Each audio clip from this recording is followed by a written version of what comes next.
उठो देव बैठो देव, हाथ पाँव फटकारो देव, उंगलियां चटकाओ देव, सिंघाड़े का भोग लगाओ देव, गन्ने का भोग लगाओ देव, सब चीजों का भोग लगाओ। उठो देव बैठो देव, नई सूत नई कपास, देव उठेंगे कार्तिक मास। ओम नमः शिवाय। हर हर महादेव। सारे विष्णु भक्तों को देव उठनी एकादशी की हार्दिक शुभकामनाएं। आज कार्तिक मास की एकादशी तिथि है। इसे देव उठनी एकादशी के नाम से जाना जाता है।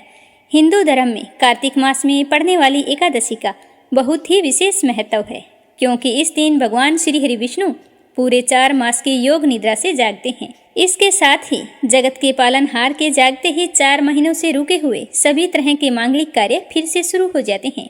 इसीलिए यह एकादशी सब एकादशियों में सर्वश्रेष्ठ मानी जाती है। जो भी व्यक्ति इस एकादशी का व्रत रखते हैं, उनकी सारी मनोकामनाएं पूर्ण होती है। अपने जीवन के समस्त सुखों का भोग करता हुआ मनुष्य अंतकाल में वैकुंठ को प्राप्त होता है। इसीलिए इस दिन भगवान श्री हरि विष्णु को विधि विधान से जगाकर पूजा अर्चना करनी चाहिए, ताकि आने वाला साल सुख समृद्धि और सौभाग्य लेकर आए। क्योंकि भगवान श्री हरि विष्णु ने स्वयं कहा है कि कार्तिक के शुक्ल पक्ष की प्रबोधनी एकादशी के दिन जो व्यक्ति गीत वाद्य और मंगल कार्यों से मेरी आराधना करेगा, वो मुझे प्राप्त होगा। इसी दिन भगवान श्री हरि विष्णु के शालिग्राम स्वरूप का तुलसी माता के साथ विवाह किया जाता है।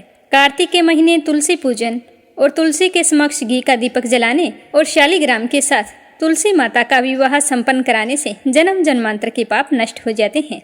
कुमारी कन्या को सुंदर वर की, स्त्री को संतान की और वृद्धा को स्वर्ग की प्राप्ति होती है। कार्तिक शुक्ल एकादशी को तुलसी तथा भगवान श्री हरि विष्णु के प्रतीक शालिग्राम का धूमधाम से विवाह करवाना चाहिए। वैसे तो नित्य प्रतिदिन तुलसी की पूजा बहुत ही अच्छी होती है, लेकिन कार्तिक माह में तुलसी की पूजा की विशेष ही महिमा होती है। तभी तो कहते हैं, तुलसी महारानी नमो नमो, हरि की पटरानी नमो नमो। तुलसी माता को विष्णु प्रिया के नाम से भी जाना जाता है।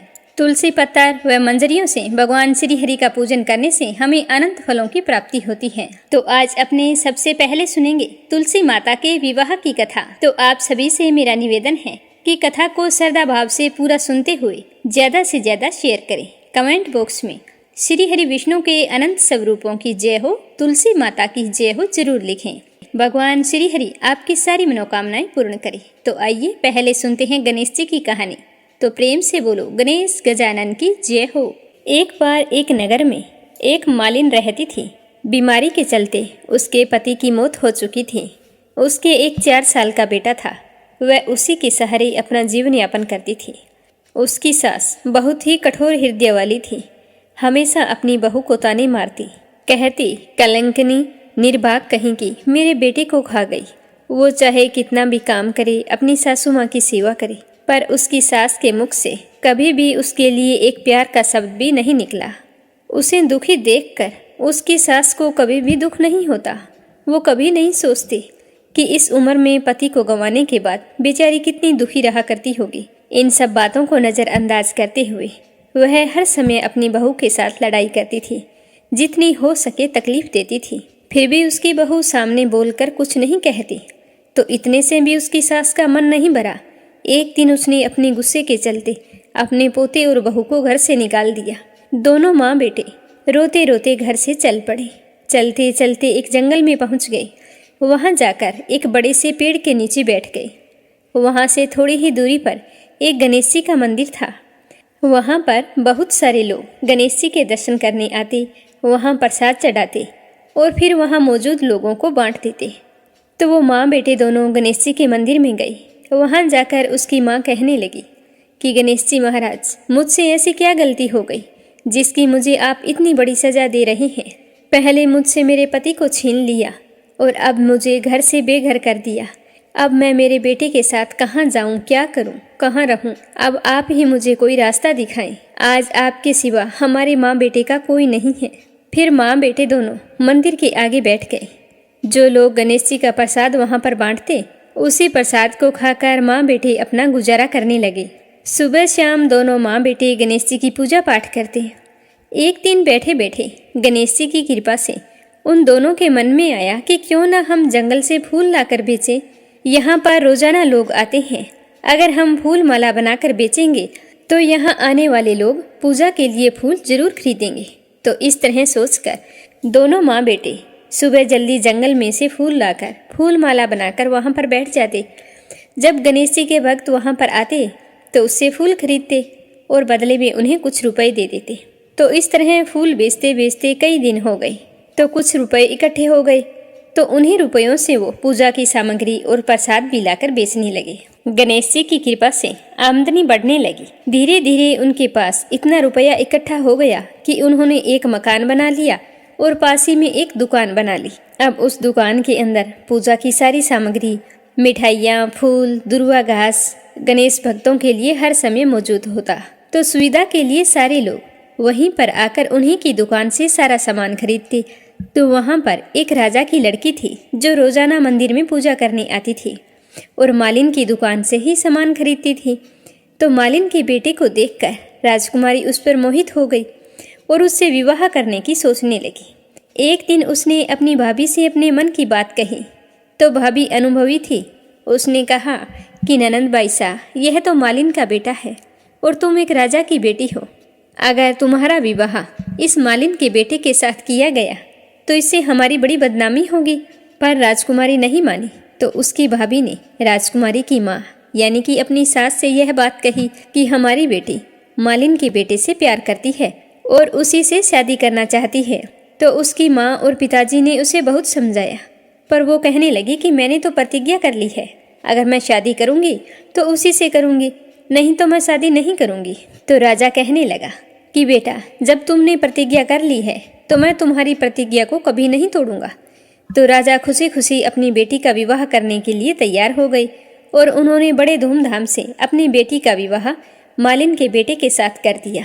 मालिन ने सबसे पहले बेटे बहू को गणेश जी के मंदिर में ले जाकर पूजा पाठ करवाया और गणेश जी का आशीर्वाद दिलवाया।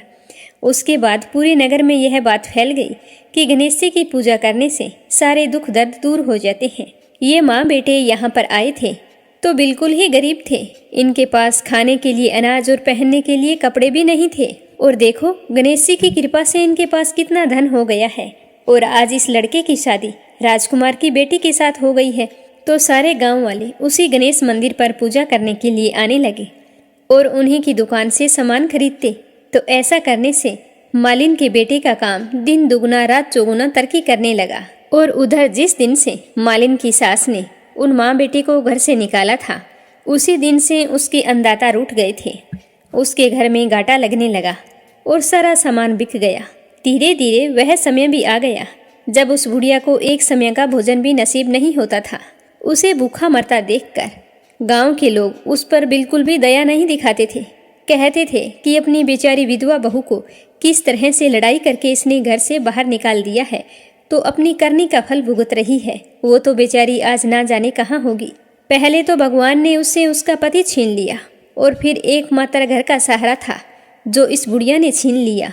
तो यह सुनकर बुढ़िया को अपने किए पर बहुत ही पछतावा होता और गांव वालों की बेरुखी देखकर एक दिन वो रोती बिलखती गांव छोड़कर निकल गई और चलते चलते उसी जंगल में पहुंच गई जहां गणेश जी का मंदिर था।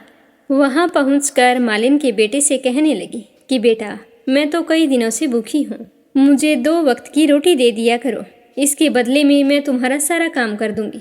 तो लड़के को दया आ गई और उसने उसे काम पर रख लिया।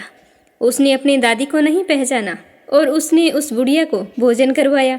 फिर बुढ़िया काम पर लग गई। जैसे ही शाम हुई तो मालिन घर आई। उसने अपनी सास को देखते ही पहचान लिया और कहने लगी कि सासू माँ, आप यहाँ कैसे? तो सास ने पोते की तरफ इशारा करके कहा कि मेरी इस सेठ के यहाँ नौकरी लग गई है। तो उसकी बहू कहने लगी कि सासू माँ, आप ये कैसी बातें कर रही हो? ये आपका पोता है और ये घर भी आपका है, यहाँ आपको काम करने की क्या जरूरत है? जब आपने हमें घर से निकाला था तब गणेश जी भगवान ने हमारी रक्षा की थी। तो यह देखकर वो बुढ़िया बड़ी ही हैरान हुई और अपनी बहू से कहने लगी कि बेटा, मुझसे गलती हो गई, मैंने मेरे करने का फल भोग लिया है। तुम्हें घर से निकालने के बाद घर में जो कुछ था सब कुछ नष्ट हो गया। मुझे तो खाने के लिए अन्न का एक दाना तक नसीब नहीं होता था और ऊपर से सारे गांव वालों ने मुझसे मुख मोड़ लिया। तभी तो मैं घर छोड़कर निकल गई। बेटा, मुझे मेरी करनी पर बहुत ही पछतावा हो रहा है, तुम मुझे माफ कर दो। तो उसकी बहू कहने लगी कि माँ जी, कभी माँ भी अपने बच्चों से माफ़ी मांगती है। जो हुआ सो हुआ, उसे भूल जाओ और खुशी खुशी अपने पोते का सुख देखो। तो वह बुढ़िया सोचने लगी कि मेरी बहू कितनी अच्छी है और मैं इसे कभी भी पहचान नहीं सकी। आज मेरे पास कुछ नहीं है और इसके पास सब कुछ है, फिर भी ये देखो मुझे कितनी प्रेम पूर्वक अपने घर में रखकर मान सम्मान दे रही है।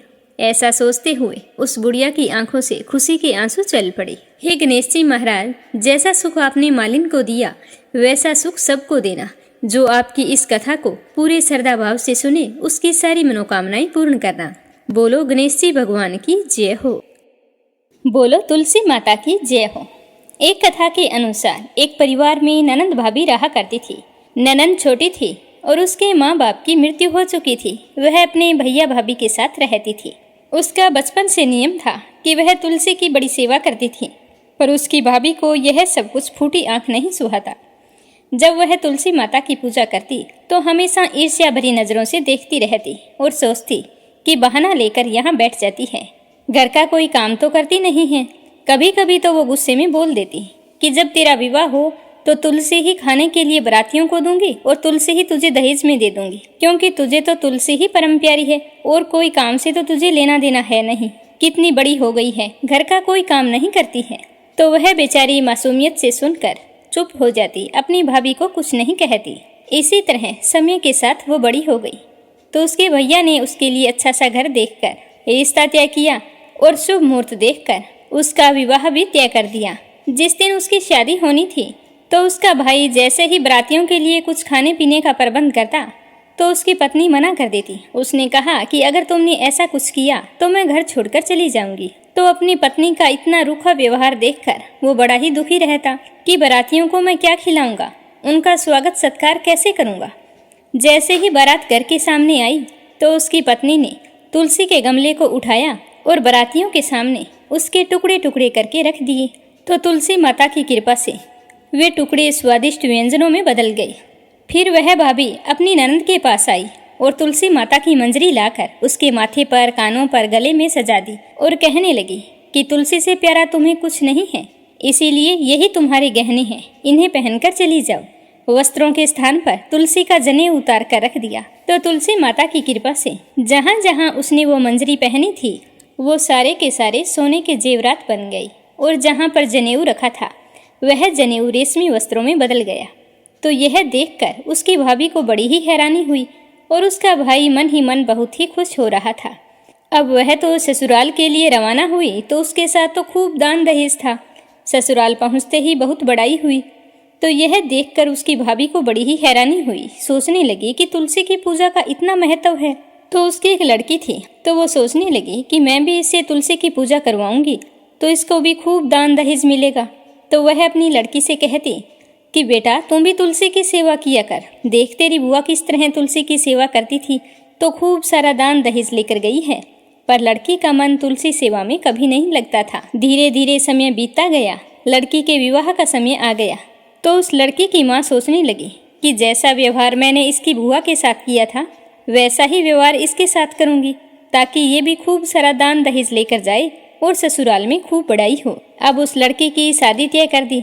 तो लड़की के पिताजी ने अपनी पत्नी से कहा कि मैं अपनी बहन को ले आता हूँ, पर उसकी पत्नी कहने लगी कि नहीं, उसे नहीं लाना। आपकी बहन मुझे फूटी आंख नहीं सुहाती, अगर आप उसे ले आई तो मैं घर छोड़कर चली जाऊंगी। तो वह बेचारा मायूस होकर रह गया। अब जिस दिन बारात आनी थी तो लड़की का पिताजी बारात की स्वागत सत्कार के लिए तैयारियां करने लगा। तो उसकी पत्नी कहने लगी कि ये सब कुछ रहने दो, मैं अपने आप संभाल लूंगी, आपको चिंता करने की कोई ज़रूरत नहीं है। जैसे ही बारात आई तो उस लड़की की माँ ने तुलसी का गमला फोड़कर बारातियों के सामने रख दिया और तुलसी की मंजरी अपनी बेटी के गले में, कानों में, करधनी में, पैरों में सब जगह रख दी। पर इस बार तुलसी माता का प्रकोप हुआ। गमले की मिट्टी वैसी की वैसी ही रही। तो सारे बाराती नाराज हो गए। सारे के सारे कहने लगे कि हमें इस तरह बदनाम करने के लिए यहाँ बुलाया था, और जो मंजरी अपनी बेटी के कानों में, पैरों में डाली थी तो पैरों में डालने के कारण तुलसी माता का अपमान हुआ। तो सारी की सारी मंजरी मुरझा कर लटक गई। इस तरह का व्यवहार देखकर बाराती, दूल्हा और दूल्हे के पिताजी सारे नाराज हो गए और उन्हें अपशब्द कहने लगे। दूल्हे के पिताजी ने पहले तो कहा कि बारात खाली वापस जाएगी, पर बाद में सोचा कि गांव में बदनामी होगी तो अपने बेटे की शादी कराई और लड़की को विदा करा के चल पड़े। तो यह सब कुछ देखकर उसके पति को बहुत ही दुख हुआ। उसे अपनी बहन की बहुत ही याद आ रही थी। तो उसने अपनी पत्नी से कहा कि अगर तुम कहो तो मैं अपनी बहन से मिल लाऊं। तो वो कहने लगी कि हाँ जरूर मिल लाओ, पर यहाँ पर लेकर आने की कोई जरूरत नहीं है। तो उसका पति कहने लगा कि मेरी बहन के लिए कुछ रख दो, खाली हाथ कैसे जाऊं। तो उसकी पत्नी ने थैले में ज्वार भर कर कहा कि ये ले जाओ, और हमारे यहाँ कुछ भी नहीं है जो तुम्हारी बहन को दे सके, वो तो वैसे ही धनवान है। तो बेचारा ज्वार से भरी थैली लेकर दुखी मन से चल दिया और मन ही मन सोचने लगा कि कोई भाई भी कभी अपनी बहन के घर ज्वार लेकर जाता है। इस तरह सोचता हुआ वह एक गौशाला के आगे से गुजरने लगा। तो उसने उस थैले को गाय के सामने ले जाकर उल्ट दिया। तो गोपालक ने यह देखकर कहा कि भाई तुम सोना मोती गाय के आगे क्यों डाल रहे हो। तो वह कहने लगा कि भाई काय के सोना मोती ज्वार है, तुम्हें क्या बताऊं। मेरी पत्नी को मेरी बहन फूटी आंख नहीं सुहाती। जब से शादी करके गई है तब से मायके का मुंह नहीं दिखाया, और आज जब मैं उससे मिलने के लिए जा रहा था तो सौगात मांगी थी तो उसने ज्वार से भरकर थैली दे दी। अब कोई भाई कभी अपनी बहन के यहाँ ज्वार लेकर जाता है क्या। ऐसा कहते कहते उसकी आंखों में आंसू आ गए। तो गोपालक कहने लगा कि भाई देख, ये तो हीरे मोती हैं। तो यह देखकर वह बहुत ही खुश हुआ और जल्दी जल्दी हीरे मोती लेकर थैली में डाले और प्रसन्न मन से अपनी बहन के घर गया। बहन अपने भाई को देखकर बहुत ही खुश हुई और अपने भाई की खूब आव भगत की। फिर भाई ने जैसे ही वह हीरे मोतियों से भरी हुई थैली अपनी बहन को दी तो बहन ने कहा कि भैया ये सब कुछ क्यों लेकर आए हो। तो वह अपनी बहन को सारी बात बताते हुए कहने लगा कि बहन, ये तुम्हारे भाग्य में लिखा है। तुम्हारी भाभी ने तो तुम्हारे लिए ज्वार भेजी थी, और देखो तुलसी माता ने तुम्हारे लिए उस ज्वार को हीरे मोतियों में बदल दिया है। मैं बहुत ही खुश हूँ कि मेरी बहन आज बहुत ही सुखी है। हे तुलसी माता, जैसे आपने उस बहन को दिया वैसे सबको देना, जो भी आपकी सच्चे मन से सेवा करे, पूजा करे और व्रत रखे। कार्तिक के महीने स्नान करके आप में घी का दीपक जलाए, उसकी सारी मनोकामनाएं पूर्ण करना। बोलो तुलसी माता की जय हो। अब अगली कहानी सुनेंगे शालिग्राम भगवान की। बोलो शालिग्राम भगवान की जय हो। बोलो तुलसी माता की जय हो। एक समय की बात है, सदना नाम का एक व्यक्ति रहता था। वह बहुत ही सज्जन और ईमानदार था। वह पूरे श्रद्धा भाव से हर समय विष्णु भगवान का स्मरण करता रहता था। पर वह एक कसाई था, मांस बेचने का काम किया करता था। मांस काटते समय भी भगवान का नाम लेता रहता। एक दिन सदना कहीं पर जा रहा था तो अचानक से उसका पैर एक पत्थर से टकरा गया। उसने उस पत्थर को उठाया और देखा, पत्थर काले रंग का बहुत ही सुंदर था। तो उसने अपनी जेब में रख लिया और सोचने लगा कि यह तो मांस तोलने के काम आएगा। तो सदना वह पत्थर उठाकर अपनी दुकान पर ले आया और मांस तोलने लगा। सदना जितना बोलते थे पत्थर उतना ही बड़ा हो जाता। चाहे 1 किलो बोलो चाहे 2 किलो बोलो, जितना तोलना होता वह पत्थर उतना ही बड़ा हो जाता। यह बात धीरे धीरे सबको पता चलने लगी। तो एक दिन एक पंडित को जब इस बात का पता चला तो वह पंडित सुनकर बड़ा ही हैरान हुआ और सोचने लगा कि उस पत्थर को तो देखकर आना होगा। तो कसाई की दुकान से दूर खड़े होकर वह देखने लगा। जब सदना की दुकान से भीड़ हट गई तो वह दुकान के अंदर गया। ब्राह्मण को अपनी दुकान में आया देखकर सदना कसाई प्रसन्न भी हुआ और हैरान भी हुआ। बड़ी नम्रता से सदना ने ब्राह्मण को बैठने के लिए स्थान दिया और पूछने लगा कि हे ब्राह्मण देवता, मैं आपकी क्या सेवा करूं। तो ब्राह्मण कहने लगा कि मैं तुम्हारे इस चमत्कारी पत्थर को देखने के लिए तुम्हारी दुकान तक आया हूं। और फिर पत्थर को देखने के बाद बातों बातों में सदना कसाई को बताया कि जिसे तुम पत्थर समझकर मांस तोल रहे हो वो वास्तव में शालिग्राम जी हैं, जो कि भगवान विष्णु का स्वरूप होता है। शालिग्राम जी को इस तरह गले कटे मांस के बीच में रखना पाप होता है। तो सदना बड़ी ही सरल प्रकृति का भगत था। ब्राह्मण की बात सुनकर उसे लगा कि अनजाने में मैं तो बहुत ही बड़ा पाप कर रहा हूँ। तो अनन्य विनय करके सदना ने शालिग्राम भगवान को ब्राह्मण को दे दिया और कहा कि हे ब्राह्मण देवता, आप इसे ले जाइए और ले जाकर पवित्र कीजिए। मेरे योग्य कुछ सेवा हो तो मुझे अवश्य बताइएगा। तो ब्राह्मण शालिग्राम शिला को बड़े ही सम्मान से अपने घर ले आए। घर लाकर उन्होंने श्री शालिग्राम जी को स्नान करवाया, पंचामृत से अभिषेक किया, वह पूजा अर्चना करनी शुरू कर दी। कुछ ही दिन बीते थे कि उस ब्राह्मण के सपने में शालिग्राम जी आए और कहने लगे कि हे ब्राह्मण, मैं तुम्हारी सेवाओं से प्रसन्न हूँ, किंतु तुम मुझे उसी कसाई के पास छोड़ आओ। तो ब्राह्मण कहने लगा कि भगवान, क्या मुझसे कोई गलती हो गई जो तुम मेरे पास नहीं रहना चाहते? तो शालिग्राम भगवान कहने लगे कि तुम मेरी पूजा अर्चना करते हो, मुझे बहुत अच्छा लगता है, परंतु जो सदना है वो मेरे नाम का गुणगान हर समय करता है। जो व्यक्ति हर समय मेरा गुणगान करता है तो मैं तो खुद को उसको बेच देता हूँ। सदना तुम्हारी तरह मेरा अर्चन नहीं करता, परंतु वह हर समय मेरा नाम गुनगुनाता रहता है, जो कि मुझे बहुत अच्छा लगता है, इसीलिए तो मैं उसके पास गया था। तो ब्राह्मण सुबह हुई तो होते ही सदना कसाई के पास गया और उसे प्रणाम करके सारी बात बताई और श्री शालिग्राम जी को उन्हें सौंप दिया। ब्राह्मण की बात सुनकर सदना कसाई की आंखों में आंसू आ गए और मन ही मन कहने लगे कि आज के बाद मैं मांस खरीदने बेचने का काम नहीं करूंगा, और निश्चय किया कि मेरे ठाकुर जी को कीर्तन इतने पसंद हैं तो मैं तो अधिक से अधिक समय कीर्तन में ही बिताऊंगा। उसके बाद सदना कसाई मांस बेचने का काम छोड़कर ठाकुर जी के भजन कीर्तन और उनकी सेवा में लीन हो गया। हे शालिग्राम भगवान, जैसे आप सदना कसाई की भक्ति से प्रसन्न हुए, उसी तरह सबसे होना। जो आपका कीर्तन करे, कार्तिक मास में स्नान करे और देव प्रबोधनी एकादशी के दिन तुम्हारा तुलसी मैया के साथ विवाह करे। बोलो शालिग्राम भगवान की जय हो, बोलो तुलसी माता की जय हो। एक बार देवगुरु बृहस्पति और देवराज इंद्र भगवान शंकर का दर्शन करने कैलाश पर्वत की ओर चले। तब भगवान शंकर ने अपने भक्तों की परीक्षा लेने के लिए जटाधारी दिगंबर का रूप धारण करके उन दोनों के मार्ग में अवरोध उत्पन्न कर दिया।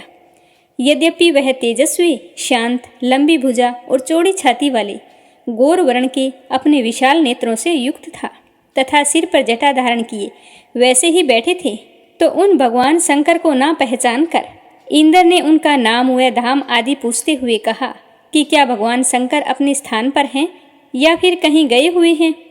तो इस बात पर तपस्वी रूपी भगवान शिव कुछ नहीं बोले। इंद्र को अपने त्रिलोकीनाथ होने का गर्व था। उसी अहंकार के प्रभाव से वह चुप किस प्रकार रह सकता था।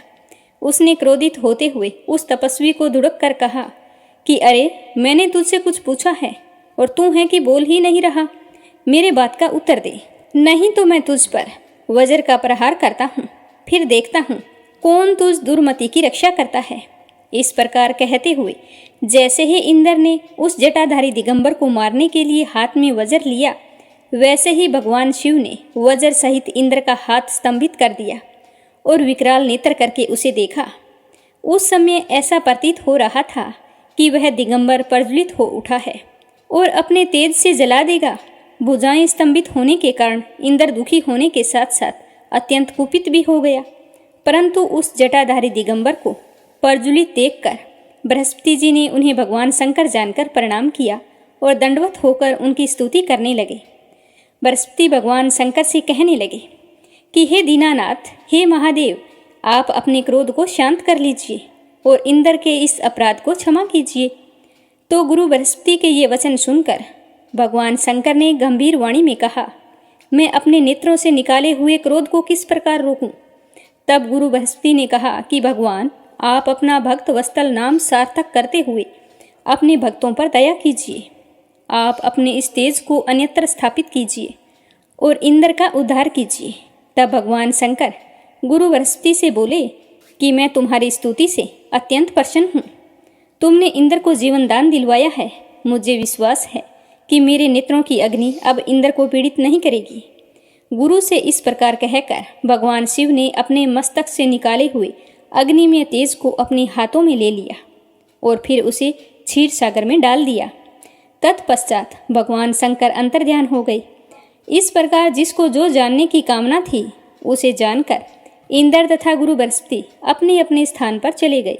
तो यह जानकर राजा पृथु बोले कि हे ऋषि श्रेष्ठ नारद जी, आपको प्रणाम है। अब आप मुझे यह बताने की कृपा कीजिए कि जब भगवान शंकर ने अपने मस्तक के तेज को क्षीर सागर में डाला तो उस समय क्या हुआ था? तो नारद जी कहने लगे कि हे राजन, जब भगवान शंकर ने अपना वह तेज क्षीर सागर में डाल दिया तो उस समय वह शीघ्र ही बालक होकर सागर के संगम पर बैठकर संसार को ब्याह देने वाला रुंदन करने लगा। उसके रुंदन से संपूर्ण जगत व्याकुल हो उठा। लोकपाल भी व्याकुल हो गए, चराचर चलायमान हो गया। शंकर सुवन के रुंदन से संपूर्ण ब्रह्मांड व्याकुल हो गया। यह देखकर सभी देवता और ऋषि मुनि व्याकुल होकर पितामह ब्रह्मा जी की शरण में गए। उन्हें प्रणाम करके उनकी स्तुति करने लगे। तब उन सभी ने पितामह से कहा कि हे पितामह, यह तो बहुत ही विकट परिस्थिति उत्पन्न हो गई है। हे महायोगिन, इसको नष्ट कीजिए। तो देवताओं के मुख से इस प्रकार सुनकर पितामह ब्रह्मा जी सत्यलोक से उतर उस बालक को देखने के लिए सागर तट पर आए। सागर ने ब्रह्मा जी को आता देखकर उन्हें प्रणाम किया और बालक को उठाकर उनकी गोद में दे दिया। आश्चर्यचकित होते हुए पितामह ने पूछा कि हे सागर, यह बालक किसका है? मुझे जल्दी बताओ। तो सागर विनम्रतापूर्वक बोला कि हे प्रभु, यह तो मुझे ज्ञात नहीं है, परंतु मैं इतना अवश्य जानता हूँ कि यह गंगा सागर के संगम पर प्रकट हुआ है। इसीलिए हे जगत गुरु, आप इस बालक का जात कर्म आदि संस्कार करके इस जातक का फल बताइए। सागर ब्रह्मा जी के गले में हाथ डालकर बार बार उनका आकर्षण कर रहा था। फिर तो उसने पितामह का गला इतनी जोर से पकड़ा कि उससे पीड़ित होकर पितामह की आंखों से आंसू टपकने लगे। तो पितामह ने अपने दोनों हाथों का जोर लगाकर किसी प्रकार सागर से अपना गला छुड़वाया और सागर से कहा कि हे सागर सुनो, मैं तुम्हारे इस पुत्र का जातक फल कहता हूँ। मेरे नेत्रों से जो यह जल निकला है, इसके कारण इसका नाम जलंधर होगा। उत्पन्न होते ही यह तरुणावस्था को प्राप्त हो गया है। इसीलिए यह सब शास्त्रों का पारगामी, महापराक्रमी, महावीर, बलशाली, महायोद्धा और रण में विजय प्राप्त करने वाला होगा। यह बालक सभी दैत्यों का अधिपति होगा। यह किसी से भी पराजित न होने वाला तथा भगवान विष्णु को जीतने वाला होगा। भगवान शंकर को छोड़कर यह सबसे अवध्य होगा। जहाँ से इसकी उत्पत्ति हुई है, यह वहीं जाएगा। इसकी पत्नी बड़ी ही पतिव्रता, सौभाग्यशालिनी, सर्वांग सुंदरी, परम मनोहर, मधुर वाणी बोलने वाली तथा शीलवान होगी। सागर से इस प्रकार कहकर पितामह ब्रह्मा जी ने शुक्राचार्य को बुलवाया और उनके हाथों से बालक का राज्याभिषेक कराकर स्वयं अंतर्ध्यान हो गए। बालक को देखकर सागर की प्रसन्नता की सीमा ना रही। वह हर्षित मन से घर आ गया। फिर सागर में उस बालक का लालन पालन कर उसे पुष्ट किया। फिर कालनेमी नामक असुर को बुलाकर वृंदा नामक कन्या से विधि पूर्वक उसका विवाह करवाया। उस विवाह में बहुत ही बड़ा उत्सव हुआ। श्री शुक्राचार्य के प्रभाव से पत्नी सहित जलंधर दैत्यों का राजा बन गया। एक बार सागर पुत्र जलंधर अपनी पत्नी वृंदा सहित असुरों से सम्मानित हुआ सभा में बैठा था। तभी गुरु शुक्राचार्य वहां पर आ गए। उनके तेज से सभी दिशाएं प्रकाशित हो गई। गुरु शुक्राचार्य को आता देखकर सागर पुत्र जलंधर ने असुरों सहित उठकर बड़े आदर से उन्हें प्रणाम किया। तो यह देखकर गुरु शुक्राचार्य बहुत ही खुश हुए और उन्होंने उन सबको आशीर्वाद दिया। फिर जलंधर ने उन्हें एक दिव्य आसन पर बैठाकर स्वयं भी आसन ग्रहण किया। फिर सागर पुत्र जलंधर ने उनसे विनम्रतापूर्वक पूछा कि हे गुरुजी, आप हमें यह बताने की कृपा करें कि राहु का सर किसने काटा था। यह सुनकर दैत्य गुरु शुक्राचार्य ने विरोचन पुत्र हिरण्याकशिपु और उसके धर्मात्मा पुत्र का परिचय देकर देवताओं और असुरों द्वारा समुद्र मंथन की कथा संक्षेप में सुनाते हुए बताया कि जब समुद्र मंथन से अमृत निकला था तो उस समय देवता का रूप बनाकर राहु भी देवता की कतार में बैठ गया था। जब इस बात का पता इंद्र और भगवान श्री हरि विष्णु को लगा तो भगवान विष्णु ने राहु का सर काट डाला। तो अपने गुरु के मुख से इस प्रकार के वचन सुनकर जलंधर के क्रोध की कोई सीमा ना रही। उसके नेत्र लाल हो गए। फिर उसने अपने दसमर नामक दूत को बुलाया और उसे शुक्राचार्य द्वारा सुनाया गया सारा वृतांत बताया। तत्पश्चात उसने दसमर को आज्ञा दी कि तुम शीघ्र ही इंद्रपुरी में जाकर इंद्र को मेरी शरण में लेकर आओ। तो दसमर जलंधर का बहुत ही आज्ञाकारी एवं निपुण दूत था। अतः जलंधर के कहते ही वह इंद्र की सुधर्मा नामक सभा में पहुंच गया और जलंधर के शब्दों में इंद्र से बोला कि हे देवता धाम, तुमने समुद्र का मंथन क्यों किया और मेरे पिता के समस्त रत्नों को क्यों ले लिया? ऐसा करके तुमने अच्छा नहीं किया। यदि तू अपना भला चाहता है तो उन सब रत्नों एवं देवताओं सहित मेरी शरण में आ जाओ, अन्यथा मैं तेरे राज्य का ध्वंस कर दूंगा। इसमें कुछ भी मिथ्या नहीं है। तो यह सुनकर इंद्र बड़ा ही हैरान हुआ और कहने लगा कि पहले मेरे भय से सागर ने सब पर्वतों को अपनी कुक्षी में स्थान क्यों दिया और उसने मेरे शत्रु दैत्यों की क्यों रक्षा की। इसी कारण मैंने उनके सब रत्न हरण किए हैं। मेरा द्रोही सुखी नहीं रह सकता, इसमें कोई संदेह नहीं है। तो इंद्र की ऐसी बात सुनकर वह दूत शीघ्र ही जलंधर के पास आया और सारी बातें कह सुनाई। तो उसे सुनते ही जलंधर को बहुत ही गुस्सा आ गया। गुस्से के मारे उसके होठ फड़फड़ाने लगे। देवताओं पर विजय प्राप्त करने के लिए उसने उद्योग आरंभ कर दिया। फिर सारी दिशाओं पाताल से करोड़ों करोड़ों दैत्य उसके पास आने लगे। शुंभ निशुंभ आदि करोड़ों सेनापतियों के साथ जलंधर इंद्र से युद्ध करने लगा और बहुत ही जल्द उसने इंद्र के नंदन वन में अपनी सेना उतार दी। वीरों की शंख ध्वनि और गर्जना से इंद्रपुरी गूंज उठी। अमरावती छोड़कर देवता उससे युद्ध करने चले। भयानक मार काट हुई। असुरों के गुरु शुक्राचार्य अपनी मर्त संजीवनी विद्या और देवगुरु बृहस्पति द्रोणागिरी से औषधि लाकर उन्हें जिंदा करते रहे। इस पर जलंधर ने क्रोधित होकर कहा कि मेरे हाथ से मरे हुए देवता जी कैसे जाते हैं? जिलाने वाली विद्या तो आपके पास है। तो यह सुनकर शुक्राचार्य ने देवगुरु द्वारा द्रोणाचार्य से औषधि लाकर देवताओं को जिंदा करने की बात कह दी। तो यह सुनते ही जलंधर को और भी अधिक गुस्सा आ गया।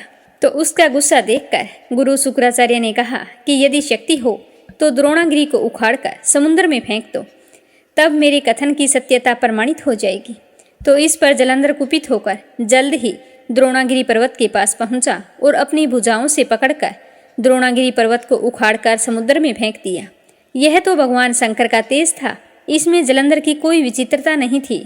उसके बाद यह सागर पुत्र युद्ध भूमि में आकर बड़े तीव्र गति से देवताओं का संहार करने लगा।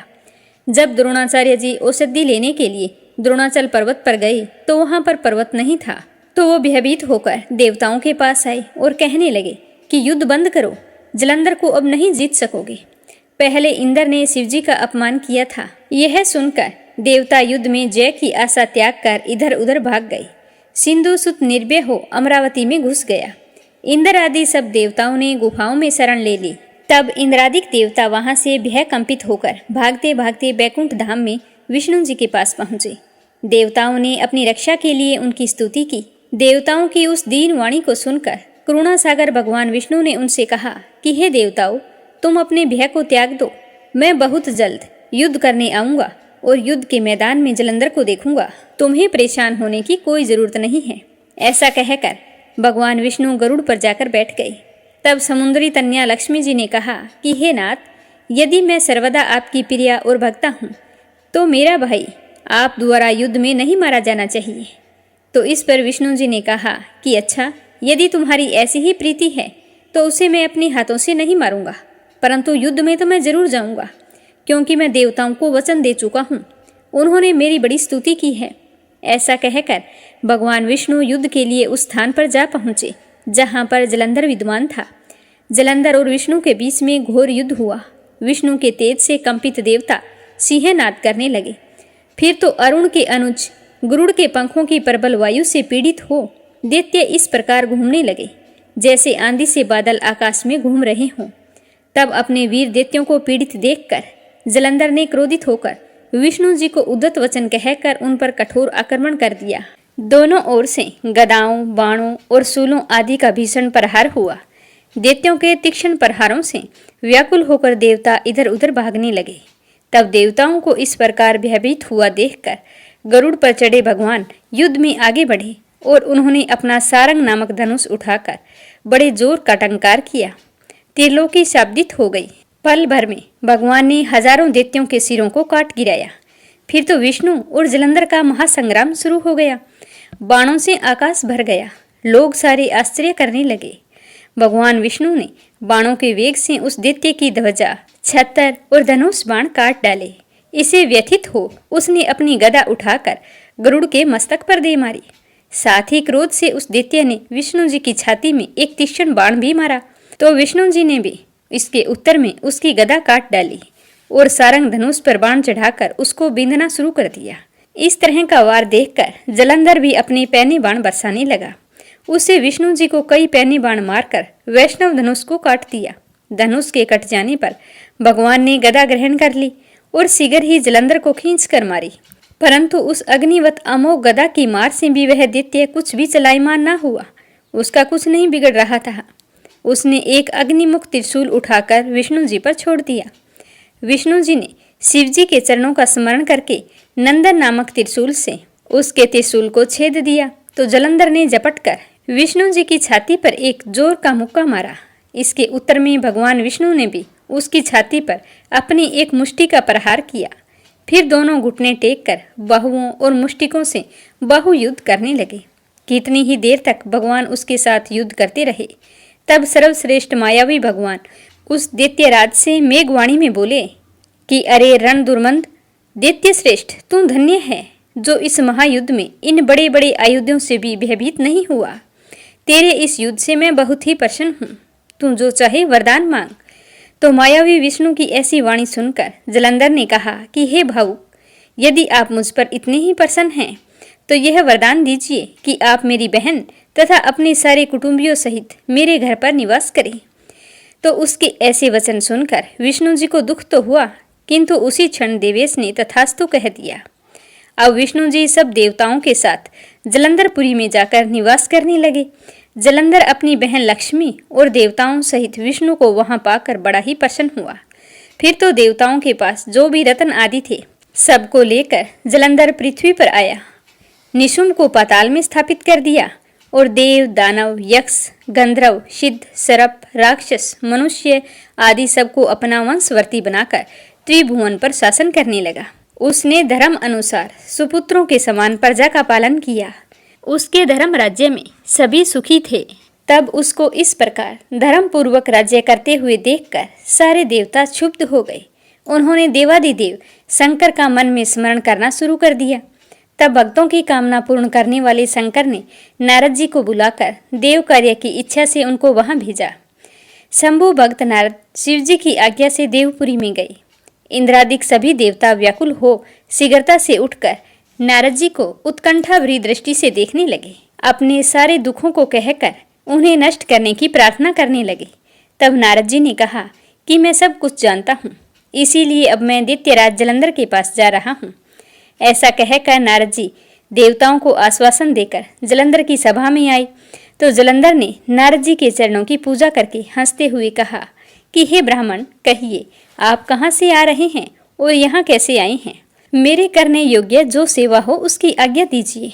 तो नारद जी बहुत ही प्रसन्न हुए और बोले कि हे महाबुद्धिमान जलंधर, तुम धन्य हो। मैं स्वेच्छा से कैलाश पर्वत पर गया था, जहाँ 10,000 योजन में कल्प वृक्षों का वन है। वहाँ मैंने सैकड़ों कामधेनु को विचरते हुए देखा है तथा यह भी देखा कि वह चिंतामणि से प्रकाशित परम दिव्य, अद्भुत और सब कुछ सोने का है। मैंने वहाँ पार्वती के साथ भगवान शंकर जी को भी देखा है, जो सर्वांग सुंदर, गोरवर्ण, त्रिनेत्र और मस्तक पर चंद्रमा धारण किए हुए हैं। उन्हें देखकर मुझे बड़ा आश्चर्य हुआ कि इनके समान समृद्धशाली त्रिलोकी में कोई है या नहीं। हे दैत्येंद्र, उसी समय मुझे तुम्हारी समृद्धि का स्मरण हो आया और मैं उसे देखने की इच्छा से तुम्हारे पास आया हूँ। तो यह सुनकर जलंधर को बड़ा ही हर्ष हुआ। उसने नारद जी को अपनी सब समृद्धि दिखलाई। तो उसे देखकर नारद ने जलंधर की बड़ी ही प्रशंसा की और कहा कि निश्चय ही तुम त्रिलोकपति होने के योग्य थे। पितामह ब्रह्मा जी का हंस युक्त विमान भी तुम ले आए हो और धूलोक, पाताल और पृथ्वी पर जितने भी रत्न आदि हैं सब तुम्हारे ही तो हैं। ऐरावत, उत्सरेवा घोड़ा, कल्प वृक्ष और कुबेर की निधि भी तुम्हारे पास हैं। मणियों और रत्नों के ढेर भी तुम्हारे पास लगे हुए हैं। इससे मैं तो बड़ा ही प्रसन्न हूँ, परंतु तुम्हारे पास कोई स्त्री रत्न नहीं है। उसके बिना तुम्हारा यह सब कुछ फीका लग रहा है। मेरा कहना मानो, तुम किसी स्त्री रत्न को ग्रहण करो। नारद जी के ऐसे वचन सुनकर दैत्यराज काम से व्याकुल हो गया। उसने नारद जी को प्रणाम करके पूछा कि ऐसी स्त्री कहाँ मिलेगी जो सब रत्नों में श्रेष्ठ हो। जलंधर की बात सुनकर नारद जी कहने लगे कि ऐसा रतन तो कैलाश पर्वत में योगी शंकर के पास है। उनकी सर्वांग सुंदरी पत्नी देवी पार्वती बहुत ही मनोहर है। उसके समान सुंदर मैंने किसी को नहीं देखा। उस स्त्री रूपी रतन की उपमा तीनों लोकों में कहीं नहीं है। देव ऋषि नारद उस दैत्य से ऐसा कहकर देव कार्य करने की इच्छा से आकाश मार्ग से चले गए। नारद जी के चले जाने के बाद में जलंधर ने अपने राहु नामक दूत को बुलाकर आज्ञा दी कि कैलाश पर एक जटाधारी शंभु योगी रहता है। तुम उसके पास जाओ और उससे उसकी सर्वांग सुंदरी भार्या को मेरे लिए मांग कर लाओ। तो जलंधर की आज्ञा पाकर दूत शिव के स्थान पर पहुंचा, परंतु नंदी ने उसे अंदर जाने से रोक दिया। वह अपनी उग्रता से शिव जी की सभा में चला गया और शिव जी की आगे बैठकर दैत्यराज का संदेश कह सुनाया। उस राहु नामक दूत के ऐसा कहते ही भगवान शूलपाणी के आगे पृथ्वी फोड़कर एक भयंकर शब्द वाला पुरुष प्रकट हो गया, जिसका सिंह के समान मुख था। वह नरसिंह ही राहु को खाने चला। राहु बड़े जोर से भागा, परंतु उस पुरुष ने पकड़ लिया। उसने शिवजी की शरण ले अपनी रक्षा मांगी, तो शिवजी ने उस पुरुष से कहा कि तुम राहु को छोड़ दो। परंतु उसने कहा कि मुझे तो बड़े जोरों की भूख लगी है, तो मैं क्या खाऊं? तो महेश्वर ने कहा कि यदि तुझे भूख लगी है तो अपने हाथ और पैरों का मांस खा लो। तो उसने वैसा ही किया। अब केवल उसका सिर ही बचा था। तब उसको ऐसा कृत्य देख शिवजी ने प्रसन्न हो अपना आज्ञा पालक जान अपना परम प्रिय गण बना लिया। उस दिन से वह शिवजी के द्वार पर सब कीर्तिमुख नामक गण होकर रहने लगा। तो यह सुनकर राजा पृथु ने कहा कि हे नारद जी, ये तो आपने भगवान शिव की बड़ी ही विचित्र कथा सुनाई है। अब कृपया करके यह भी बतलाइए कि उस समय राहु उस पुरुष से छूटकर कहाँ गया था। तो नारद जी कहने लगे कि उससे छूटने के बाद में वह दूत बर्बर नाम से विख्यात हो गया और अपना नया जन्म पाकर धीरे धीरे जलंधर के पास गया। वहां जाकर उसने शंकर की सारी चेष्टा बताई। तो उसे सुनकर दैत्यराज जलंधर ने सब दैत्यों को आज्ञा दी। कालनेमी और शुंभ निशुंभ आदि सभी महाबली दैत्य तैयार होने लगे। एक से एक महाबली दैत्य करोड़ों करोड़ों की संख्या में निकलकर युद्ध के लिए जुट पड़े। महाप्रतापी सिंधु पुत्र शिवजी से युद्ध करने के लिए निकल पड़ा। आकाश में मेघ छा गए और बहुत अपशुगन होने लगे। शुक्राचार्य और कटे सिर वाला राहु सामने आ गए। उस समय जलंधर का मुकुट खिसक गया, परंतु फिर भी वह नहीं रुका। उधर इंद्रादिक सब देवताओं ने कैलाश पर शिवजी के पास पहुंचकर सारा वृतांत सुनाया और यह भी कहा कि आपने जलंधर से युद्ध करने के लिए भगवान विष्णु को भेजा था, लेकिन भगवान विष्णु तो वहां जाकर जलंधर के वश में हो गए हैं। विष्णु जी लक्ष्मी जी को लेकर जलंधर के अधीन होकर उसी के घर में निवास कर रहे हैं। अब देवताओं को भी वहीं रहना पड़ता है। अब वह बलि सागर पुत्र आपसे युद्ध करने आ रहा है, अतः आप उसे मारकर हमारी रक्षा कीजिए। तो यह सुनकर शंकर जी ने विष्णु जी को बुलाकर पूछा कि हे ऋषिकेश, युद्ध में आपने जलंधर का संहार क्यों नहीं किया और बैकुंठ छोड़कर आप उसके घर कैसे चले गए? तो यह सुनकर विष्णु जी ने हाथ जोड़कर नम्रतापूर्वक भगवान शंकर से कहा कि उसे आपका अंश और लक्ष्मी का भ्राता होने के कारण ही मैंने नहीं मारा। यह बड़ा वीर और देवताओं से अजय है। इसी पर मुग्ध होकर मैं उसके घर में निवास करने लगा हूँ। तो विष्णु जी के इन वचनों को सुनकर शंकर जी हंस पड़े और उन्होंने कहा कि हे विष्णु, यह आप क्या कह रहे हैं? उसे तो मैं अवश्य मारूंगा। अब आप सभी देवता जलंधर को मेरे द्वारा ही मारा गया जान अपने अपने स्थान को जाइए। जब शंकर जी ने ऐसा कहा तो सारे देवता संदेह रहित होकर अपने स्थान को चले गए। इस समय पराक्रमी जलंधर अपनी विशाल सेना के साथ पर्वत के समीप आ कैलाश को घेर लिया और बड़ी ही भयंकर सिंहनाद करने लगा। दैत्यों के नाद और कोलाहल को सुनकर शिवजी ने नंदी आदि गणों को उससे युद्ध करने की आज्ञा प्रदान की। कैलाश के समीप भीषण युद्ध होने लगा। दैत्य अनेक प्रकार के अस्त्र शस्त्र बरसाने लगे। भेरी, मर्दंग, शंख और वीरों तथा हाथी, घोड़ों और रथों के शब्दों से शाब्दित होकर पृथ्वी कांपने लगी। युद्ध में कट कर मरे हुए हाथी, घोड़े और पैदलों का पहाड़ लग गया। रक्त मांस का कीचड़ उत्पन्न हो गया। दैत्यों के आचार्य शुक्र जी अपनी मृत संजीवनी विद्या से सभी दैत्यों को फिर से जिंदा करने लगे। यह देखकर शिवजी के गण व्याकुल हो गए और शिवजी के पास जाकर सारा वृतांत सुनाया। उसे सुनकर भगवान शिव के क्रोध की कोई सीमा ना रही और उसी समय शिवजी के मुख से एक बड़ी भयंकर कृत्या उत्पन्न हुई, जिसकी दोनों जांघाएं ताल वृक्ष के समान थी। वह युद्ध भूमि में जाकर सब असुरों का चरण करने लग गई और फिर वह शुक्राचार्य के समीप पहुंची और शीघ्र ही अपनी योनि में गुप्त कर लिया। फिर स्वयं भी अंतर्ध्यान हो गई। शुक्राचार्य के गुप्त हो जाने से दैत्यों का मुख मलिन पड़ गया और वे युद्ध भूमि को छोड़कर भाग पड़े। इस पर शुंभ, निशुंभ और कालनेमी आदि सेनापतियों ने अपने भागते हुए वीरों को रोका। शिवजी के नंदी आदि गणों ने भी, जिसमें गणेश और स्वामी कार्तिकेय भी वहां मौजूद थे, उन्होंने दैत्यों से भीषण युद्ध करना आरंभ कर दिया। उस समय शिवजी के गण प्रबल थे। उन्होंने जलंधर के शुंभ, निशुंभ और महासुर कालनेमी आदि को पराजित किया। यह देखकर सागर पुत्र जलंधर एक विशाल रथ पर चढ़कर, जिस पर लंबी पताका लगी हुई थी, युद्ध भूमि में आया। और इधर जय और शील नामक शंकर जी के गण भी युद्ध में तत्पर होकर गरजने लगे। इस प्रकार दोनों सेनाओं के हाथी, घोड़े, शंख, भेरी और दोनों ओर से सिंहनाद से धरती त्रस्त हो गई। जलंधर ने कुहरे के समान असंख्य बाणों को फेंककर पृथ्वी से आकाश तक व्याप्त कर दिया और नंदी को 5, गणेश जी को 5, वीरभद्र को एक साथ ही 20 बाण मारकर उनके शरीर को छेद दिया और मेघ के समान गर्जना करने लगा। यह देख कार्तिकेय ने भी जलंधर को अपनी शक्ति उठाकर मारी और घोर गर्जन किया, जिसके आघात से वह मूर्छित होकर पृथ्वी पर गिर पड़ा, परंतु शीघ्र ही उठ खड़ा हुआ और क्रोधविष्ट हो कार्तिकेय पर अपनी गदा से प्रहार करने लगा। ब्रह्मा जी के वरदान की सफलता के लिए शंकर पुत्र कार्तिकेय पृथ्वी पर सो गए। गणेश जी भी गदा के प्रहार से व्याकुल होकर धरती पर गिर पड़े। नंदी व्याकुल हो गदा के प्रहार से पृथ्वी पर गिर गए। फिर दैत्य ने हाथ में प्रीत ले शीघ्र ही वीरभद्र को पृथ्वी पर गिरा देख शंकर जी के गण चिल्लाते हुए संग्राम भूमि छोड़कर बड़े वेग से भाग चले। वे भागे हुए गण शीघ्र ही शिव जी के पास आ गए और व्याकुलता से युद्ध का सब समाचार कह सुनाया। लीलाधारी भगवान ने उन्हें अभय देकर सबका संतोष वर्धन किया। अब रौद्र रूप महाप्रभु शंकर नंदी पर चढ़कर युद्ध भूमि में आ गए। उनको आया देखकर उनके पराजित गण फिर से लौट आए और सिंहनाद करते हुए आयुधों से दैत्य पर प्रहार करने लगे। भीषण रूपधारी रुद्र को देखकर दैत्य भागने लगे। तब जलंधर हजारों बाण छोड़ता हुआ शंकर की ओर दौड़ा। उसके शुंभ निशुंभ आदि वीर भी शंकर जी की ओर दौड़ पड़े।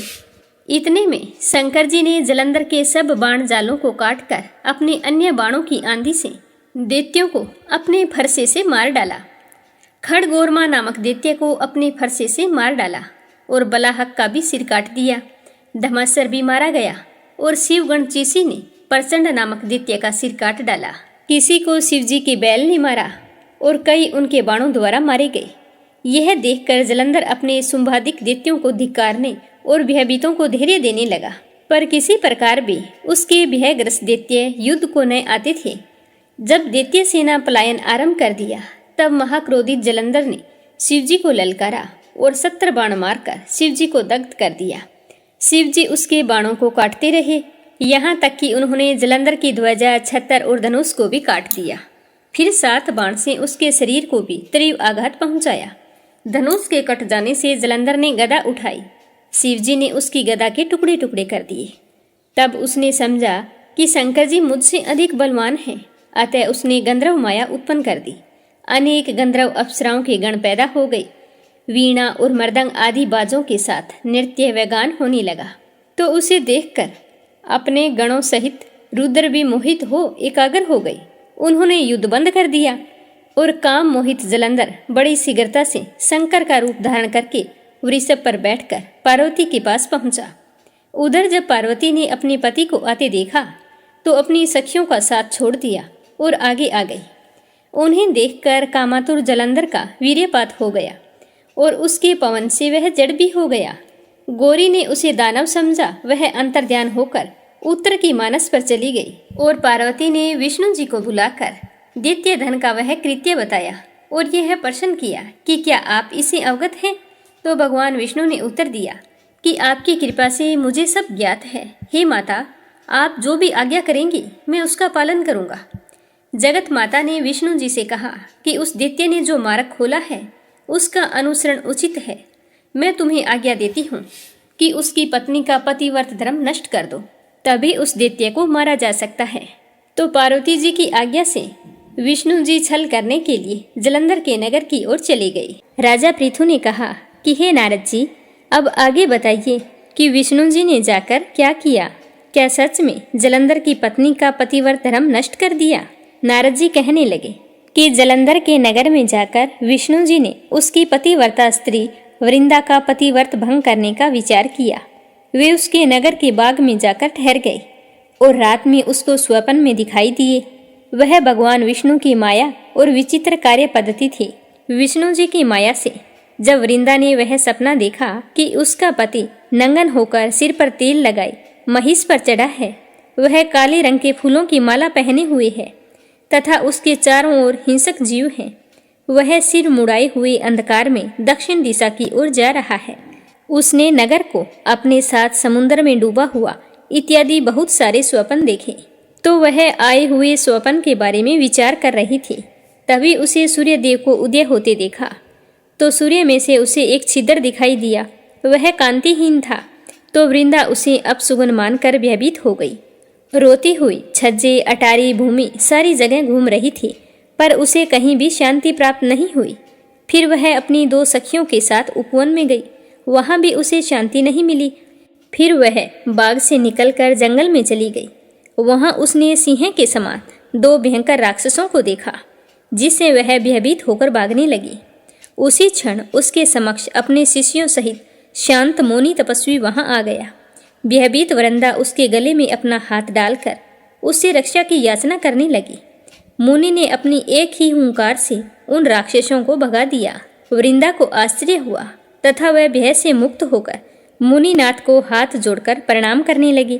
फिर वृंदा ने उस मुनि से अपने पति के बारे में पूछा कि मेरे पति कैसे हैं, कुशल मंगल तो हैं।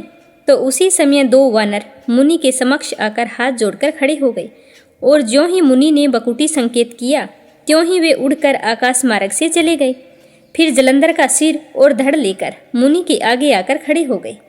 तब अपने पति को मृत हुआ जानकर वृंदा मूर्छित हो गई और पृथ्वी पर गिर पड़ी। अनेक प्रकार से दारुण विलाप करने लगी। उसके पश्चात मुनि से कहा कि हे कृपानिधे, आप मेरे इस पति को जीवित कर दीजिए। पतिव्रता दैत्य पत्नी ऐसा कहकर दुखी श्वासों को छोड़कर मुनीश्वर के चरणों में गिर पड़ी। तब मुनीश्वर ने कहा कि यह शिवजी द्वारा युद्ध में मारा गया है, जीवित नहीं हो सकता, क्योंकि जिसे भगवान शिव मार देते हैं वह कभी भी जीवित नहीं होता, परंतु शरणागत की रक्षा करना सनातन धर्म है। इसी कारण मैं इसे जिंदा कर देता हूँ। तो वो मुनि तो साक्षात विष्णु थे, जिन्होंने ही यह सारी माया फैला रखी थी। वह वृंदा के पति को जीवित करके अंतर्ध्यान हो गए। जलंधर ने उठकर वृंदा को आलिंगन किया, मुख चूमा, और वृंदा भी अपने पति को जीवित देखकर अत्यंत हर्षित हुई। अब तक हुई बातों को उसने स्वप्न समझा। उसके बाद वृंदा काम हो बहुत दिनों तक अपने पति के साथ विहार करती रही। एक बार सूरत एवं संभोग काल के अंत में विष्णु जी को पहचान गई और उन्हें ताड़ित करती हुई बोली कि हे प्राय स्त्री से गमन करने वाले विष्णु, तुम्हारे शील को धिक्कार है। मैंने जान लिया है कि वो मायावी तपस्वी तुम ही थे। तो इस तरह से बोलकर कुपित पतिव्रता वृंदा ने अपने तेज को प्रकट करते हुए भगवान विष्णु को श्राप दिया कि तुमने माया से मुझे 2 राक्षस दिखाए थे, तो मैं श्राप देती हूँ कि वही राक्षस तुम्हारी पत्नी का हरण करेंगे। सर्पेश्वर जो तुम्हारा शिष्य बना है, यह भी तुम्हारा साथी रहेगा। जब तुम अपनी स्त्री के विरह में दुखी होकर विचरोगे, उस समय वानर बनकर तुम्हारी सहायता करेगा। इस तरह से कहती हुई पतिव्रता वृंदा अग्नि में प्रवेश कर गई। ब्रह्मा आदि देवता आकाश से उसका प्रवेश देखते रहे। वृंदा के शरीर का तेज पार्वती जी के शरीर में चला गया। पतिव्रत के प्रभाव से वृंदा ने मुक्ति प्राप्त की। तो राजा पृथु नारद जी से पूछने लगे कि हे देव ऋषि नारद, इसके बाद युद्ध में क्या हुआ तथा वह दैत्य जलंधर किस प्रकार मारा गया? कृपया करके मुझे वह कथा भी सुनाइए। तो नारद जी कहने लगे, जब गिरिजा वहां से अदृश्य हो गई और गंधर्वी माया भी विलीन हो गई, तब भगवान वृषभ ध्वज चैतन्य हो गए। उन्होंने लौकिकता व्यक्त करते हुए बड़ा क्रोध किया और जलंधर से युद्ध करने लगे। जलंधर शंकर के बाणों को काटने लगा, परंतु जब वह काट नहीं सका, तब उसने मोहित करने के लिए माया की पार्वती का निर्माण करके अपने रथ पर बांध लिया। तब अपनी प्रिय पार्वती को इस प्रकार कष्ट में पड़ा देखा तो लौकिक लीला दिखाते हुए शंकर जी व्याकुल हो गए।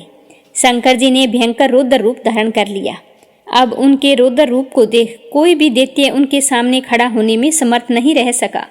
सारे भागने लगे, यहाँ तक कि शुंभ और निशुंभ भी भागने लगे।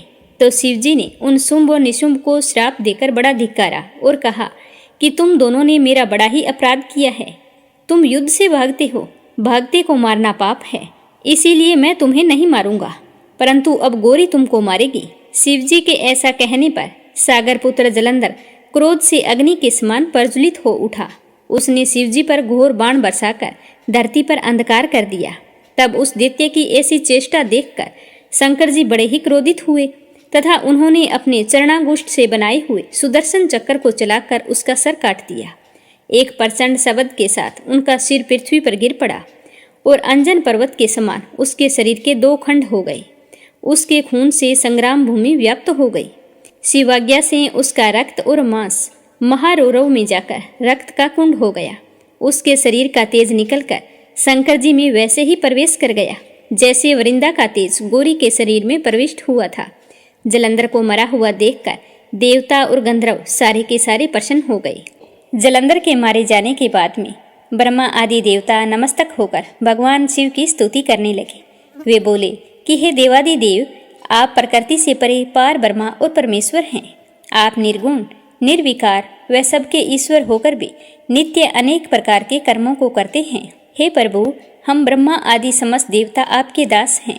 हे शंकर जी, हे देवेश, आप प्रसन्न होकर हमारी रक्षा कीजिए। हे शिव जी, हम आपकी प्रजा हैं तथा हम सदैव आपकी शरण में रहते हैं। जब इस प्रकार ब्रह्मा आदि समस्त देवताओं एवं मुनियों ने भगवान शंकर जी की अनेक प्रकार से स्तुति की और उनके चरण कमलों का ध्यान किया, तब भगवान शिव देवताओं को वरदान देकर वहीं अंतर्ध्यान हो गए। उसके बाद शिव जी का यशोगान करते हुए सभी देवता प्रसन्न होकर अपने अपने लोक को चले गए। भगवान शंकर के साथ सागर पुत्र जलंधर का युद्ध चरित्र पुण्य प्रदान करने वाला तथा समस्त पापों को नष्ट करने वाला है। यह सभी सुखदायक और शिव को भी आनंददायक है। इन दोनों आख्यानों को पढ़ने व सुनाने वाला समस्त सुखों को भोग कर अंत में अमर पद को प्राप्त करता है। तो राजा पृथु नारद जी से कहने लगे कि हे देव ऋषि, अब कृपया करके मुझे यह बताइए कि वृंदा को मोहित करके विष्णु जी ने क्या किया, फिर वह कहाँ चले गए। जब देवता स्तुति करके मौन हो गए, तब शंकर जी ने सब देवताओं से कहा कि हे ब्रह्मादिक देवताओं, जलंधर तो मेरा ही अंश था, उसे मैंने तुम्हारे लिए नहीं मारा है। यह मेरी सांसारिक लीला थी। फिर भी आप लोग सत्य कहिए कि इससे आप सुखी हुए हैं या नहीं।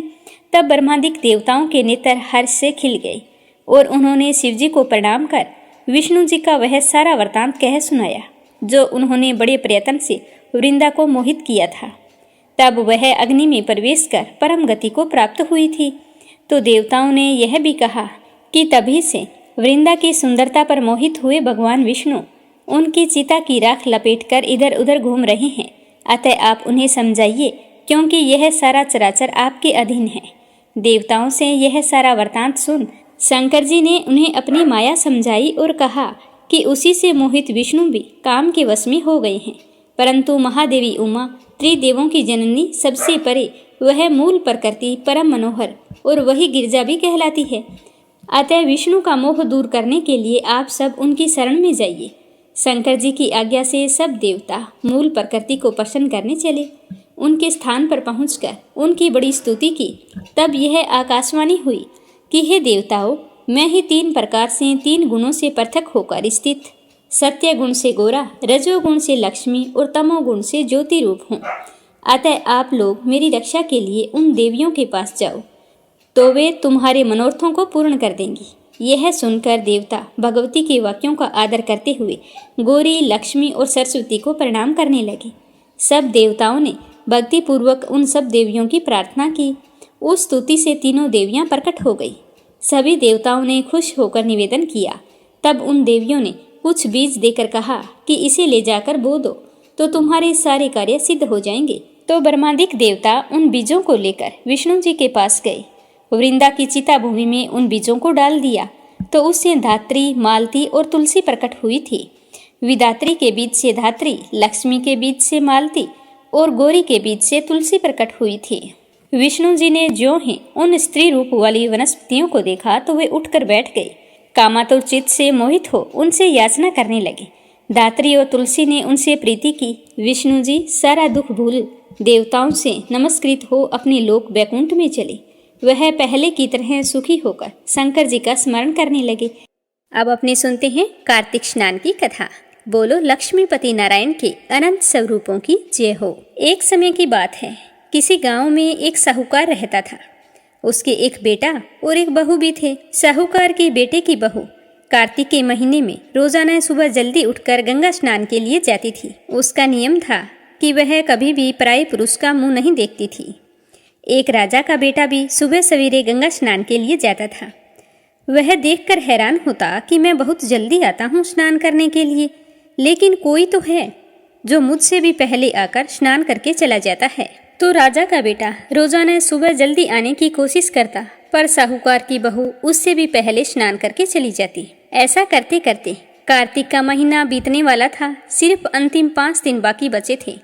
तो साहूकार कहने लगा कि अब तो मैं पता लगा के ही रहूंगा कि कौन है। इस तरह सोचते हुए वो कार्तिक स्नान के लिए जा रहा था। तो साहूकार की बहू स्नान करके घर जा रही थी। जैसे ही साहूकार के बेटे की बहू को लगा कि कोई आ रहा है, तो वो जल्दी जल्दी अपने घर जाने लगी। जल्दबाजी करने पर उसकी माला मोजड़ी वहीं पर छूट गई। तो वह तो घर चली गई और राजा का बेटा देखने लगा कि कोई तो था जो स्नान कर रहा था, अब कहाँ चला गया। इस तरह वो इधर उधर देखने लगा। तभी उसकी नज़र माला मोजड़ी पर पड़ी। तो उसने उठा ली और सोचने लगा कि ये कोई औरत है जो मुझसे पहले स्नान करने आती है, और जिस औरत की माला मोजड़ी इतनी सुंदर है तो वो खुद ना जाने कितनी ही सुंदर होगी। तो उसने पूरे गांव में मुनादी करवा दी कि जिसकी माला मोजड़ी है वह 5 रात मेरे पास आएगी। अब राजा के बेटे का हुक्म था तो कोई टाल भी नहीं सकते थे और ना ही विरोध कर सकते थे। तो सामने से साहूकार के बेटे की बहू ने कहला दिया कि मैं 5 रात तो आऊंगी, लेकिन किसी को साख भरने के लिए बैठा देना। तो यह सुनकर राजा के बेटे ने एक तोते को पिंजरे में बंद करके गंगा किनारे पेड़ पर टांग दिया। बहू सुबह के समय आई, पहली पौड़ी पर पैर रखा और बोली कि हे कार्तिक के ठाकुर राई दामोदर, 5 पांडु, 6 नारायण, भीखम राजा, उस पापी को नींद आ जाए। तो उसके इतना कहते ही राजा के बेटे को नींद आ गई। बहू सुबह नहा धोकर चलने लगी तो तोते से कहने लगी कि सुआ सुआ तेरे गल डालूं हीरा, मेरा साख भरियो बीरा। तो सुआ बोला कि कभी कोई भाई भी अपनी बहन की साख भरता है क्या। तो वह कहने लगी कि सुआ सुआ मैं सुबह तेरे पैरों में नेवर डालूंगी, साख भरियो मेरे देवर। तो सुए ने कहा कि ठीक है भाभी, मैं आपकी साख जरूर भरूंगा। तो सुनकर वो बहुत ही खुश हुई और अपने घर चली गई। उसके जाने के बाद में राजा का बेटा हड़बड़ाकर उठकर बैठा और सुए से पूछने लगा कि सुआ वो आई थी क्या, कैसी थी। तो सुआ बोला कि आभा सी बिजली, होली की सी झल, केला की सी कामिनी, गुलाब सा रंग। तो यह सुनकर राजा के बेटे का मन मचलने लगा और सोचने लगा कि मैं भी कैसा हूँ। वो आई तो मैं सो गया, कल से मैं नींद नहीं लूँगा। तो अगले दिन राजा के बेटे ने सोचा कि आज मैं अपनी अंगुली में चीरा लगा लूँगा ताकि मुझे नींद ना आए। तो अगले दिन राजकुमार ने अपनी अंगुली चीर कर वहाँ पर बैठ गया। अंगुली में बुरी तरह से दर्द हो रहा था, उसे नींद भी नहीं आ रही थी। और उधर जैसे ही सुबह होने वाली थी तो मुँह अंधेरे साहूकार के बेटे की बहू आई और भगवान से उसी तरह प्रार्थना करने लगी। कहने लगी कि हे कार्तिक के ठाकुर राई दामोदर, 5 पांडु, 6 नारायण, भीखम राजा, उस पापी को नींद आ जाए। तो राजा के बेटे को नींद आ गई और साहूकार के बेटे की बहू ने स्नान किया और जाते समय तोते के पास आई और कहने लगी कि सुआ सुआ तुम मेरी साख भरियो, मैं तुम्हारे पैरों में नेवर डालूंगी। तो सुए ने कहा कि ठीक है भाभी। तो यह सुनकर वो घर चली गई और उसके जाते ही राजा का बेटा नींद से जाग कर बैठ गया। तो उसने तोते से पूछा कि सुआ सुआ वो आई थी क्या। तो सुए ने कहा कि हाँ आई थी। तो राजकुमार सोचने लगा कि मुझे क्या हो गया है कि जब वो आती है तो मुझे नींद आ जाती है।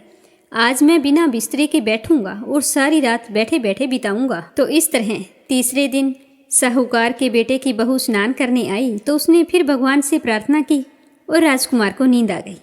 जब वह नहाकर जाने लगी तो आंख बंद करके चली गई। राजकुमार जब उठा तो वह जा चुकी थी। तो राजकुमार फिर से सोच में पड़ गया। वह सोचने लगा कि आज मैं अंगीठी जलाकर बैठूंगा जिससे मुझे नींद ना आए। तो फिर वह रात को अंगीठी रख कर वहाँ पर बैठ गया। साहूकार की बहू आई और वह भगवान से प्रार्थना करने लगी कि भगवान आपने 3 रातें तो निकाल दी, अब चौथे दिन भी मेरी रक्षा करना। तो साहूकार के बेटे को नींद आ गई और साहूकार की बहू स्नान करके चली गई। तो आंख खुलते ही उसने देखा कि सुबह हो चुकी थी और वहाँ पर कोई नहीं था। तो वह सोचने लगा कि आज की रात मैं बिल्कुल नहीं सोऊंगा, आज मैं अपनी आंखों में मिर्ची डालकर बैठूंगा ताकि मुझे नींद ना आए। तो साहूकार की बहू फिर आई और उसने भगवान से उसी तरह प्रार्थना की कि भगवान आज मेरा चौथा दिन है, आज भी मेरी लाज रखना। तो भगवान की कृपा से उसे फिर से नींद आ गई और वह स्नान करके चली गई। सुबह जब तोते से राजकुमार ने पूछा तो उसने वही बात बताई कि वो तो आई थी और स्नान करके चली गई। तो राजकुमार सोचने लगा कि आज मैं बिना बिस्तरे बिछाई गंगा किनारे बैठकर निगरानी करूंगा। आज उसे नहीं जाने दूंगा, क्योंकि आज तो 5वां और अंतिम दिन है। तो इस तरह विचार करके वो बैठ गया और साहूकार के बेटे की बहू आई और भगवान से प्रार्थना करने लगी कि भगवान, आज तो 5वां दिन है, आप मेरी रक्षा करना। तो वह तो पतिव्रता नारी थी और बड़े ही नियम से कार्तिक स्नान करती थी। तो भगवान ने उसकी मुराद पूरी कर दी। उस दिन भी राजकुमार को नींद आ गई। जब वो स्नान करने के लिए आई और स्नान करके वापस जाने लगी तो उसने अपनी आंखें बंद कर ली और तोते के पास आकर कहने लगी कि सुआ सुआ, इस पापी को कह देना कि 500 रातें पूरी हो चुकी है, अब वह मेरे मोतियों की माला मेरे घर भिजवा दे। तो सुबह राजकुमार की आंख खुली तो उसने तोते से पूछा कि वह आई थी क्या। तो तोते ने कहा कि हाँ, वो आई थी और तुम्हारे लिए एक संदेशा है। उसने कहा है कि 5 रात पूरी हो चुकी है, अब मेरी माला भिजवा देना। तो यह सुनकर राजकुमार सोचने लगा कि वह तो सच्ची थी, तभी तो भगवान ने उसका सत रखा। फिर राजकुमार भी अपने घर चला गया। कुछ समय के बाद में राजकुमार को कोढ़ हो गया और कोढ़ की वजह से राजकुमार का शरीर बुरी तरह से जलने लगा। वह बुरी तरह से चीखता चिल्लाता। तो राजा से उसकी हालत देखी नहीं जाती। राजकुमार के एक ही बेटा था। जब भी किसी वैद्य को बुलाते और उसका इलाज करवाने की कोशिश करते तो रोग उतना ही ज्यादा बढ़ जाता। तो यह देखकर वैद्य ने कहा कि राजन, इसकी बीमारी हमारी समझ में नहीं आ रही है, आप किसी अच्छे विद्वान पंडित से पूछिए। तो राजा ने विद्वान पंडितों को बुलाकर पूछा कि मेरे बेटे का शरीर क्यों जल रहा है। जैसे ही मैं इसके इलाज करवाने की कोशिश करता हूँ तो और ज्यादा जलने लगता है, बताओ इसका क्या कारण है। तो पंडितों ने देखकर बताया कि आपके बेटे ने पतिव्रता नारी पर बुरी नजर डाली थी, उसकी वजह से इसकी यह हालत हो गई है और इस रोग से यह पीड़ित हुआ है। तो राजा ने कहा कि आप जब इसका कारण जानते हैं तो निवारण भी जानते होंगे, कृपया करके मेरे बेटे के ठीक होने का उपाय बताइए। तो पंडितों ने कहा कि अगर यह उस साहूकार की बहू को धर्म की बहन बनाए और रोज उसके नहाए हुए जल से स्नान करे तो ही यह ठीक हो सकता है। तो राजा साहूकार की बहू की वह माला लेकर साहूकार के घर गया और बोला कि यह माला आपकी पुत्रवधू की है, इसे मैं लौटाने आया हूँ, आप इस माला को रख लीजिए और मुझ पर एक एहसान कीजिए। आपकी बहू जब स्नान करे तो स्नान किए हुए पानी से मेरे बेटे को नहला दे। तो साहूकार कहने लगा कि मेरी बहू किसी पराई पुरुष का मुंह नहीं देखती है और तुम नहलाने की बात कर रहे हो। तो राजा ने सारी बात साहूकार को बताई कि मेरे बेटे ने किस तरह आपकी बहू पर बुरी नज़र डाली थी और उसकी वजह से आज वो कोढ़ रोग से पीड़ित हो गया है और तिल तिल करके मर रहा है। यही उपाय है जिसकी वजह से मेरा बेटा बच सकता है। अगर आप यह कर सकें तो आपका बड़ा उपकार होगा। इस तरह से राजा दीन विनती करने लगा। तो साहूकार कहने लगा कि आपके बेटे को स्नान घर के आगे नाली पर बैठा देना। जब मेरी बहू स्नान करेगी तो नीचे उस नाली के पानी से आपका बेटा स्नान कर लेगा। तो राजा को बहुत अजीब लगा, पर क्या हो सकता था, राजकुमार ने काम ही ऐसा किया था तो सजा तो उसे मिलनी थी। जैसा साहूकार ने कहा था वैसा ही राजा ने किया। स्नान घर के आगे नाली के ऊपर अपने बेटे को बिठा दिया। जैसे ऊपर स्नान घर में साहूकार के बेटे की बहू स्नान करती तो वह पानी राजकुमार के ऊपर आकर गिरता तो उसके सारे पाप नष्ट हो गए और उसका शरीर चंदन सा हो गया। तो उसने ठीक होते ही साहूकार के बेटे की बहू से माफ़ी मांगी और कहा कि आज से तुम मेरी बहन हो और मैं तुम्हारा भाई हूँ, मेरे पिछले सारे अपराध क्षमा करो। आज के बाद से मैं दोबारा ऐसी गलती किसी के साथ नहीं करूँगा। तो इस तरह कार्तिक स्नान करने से भगवान श्री हरि ने साहूकार के पुत्र वधू की रक्षा की। हे पंचदेवता, जैसे आपने साहूकार के बेटे की बहू का सत रखा वैसा सभी का रखना। जो भी पतिव्रता नारी कार्तिक स्नान करे और पति धर्म के नियमों का अच्छे से पालन करे, उसके सुहाग और सौभाग्य की हमेशा रक्षा करना। जय हो पंचदेवता की। लप्सी और तपसी की कहानी। बोलो लप्सी तपसी की जय हो।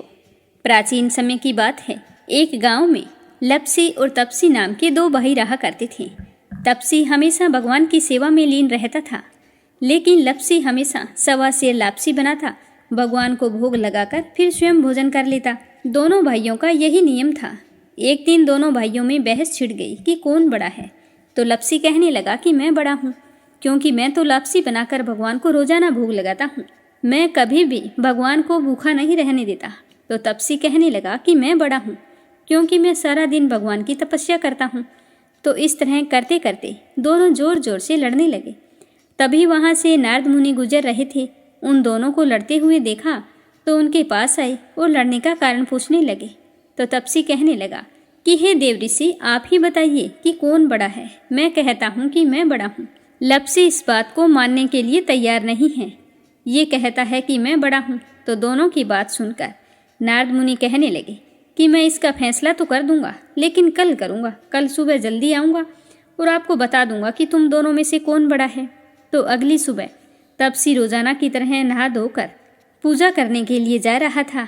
तो रास्ते में उसे 1.25 करोड़ की एक अंगूठी मिली, जो नारद जी ने उसके आगे फेंकी थी।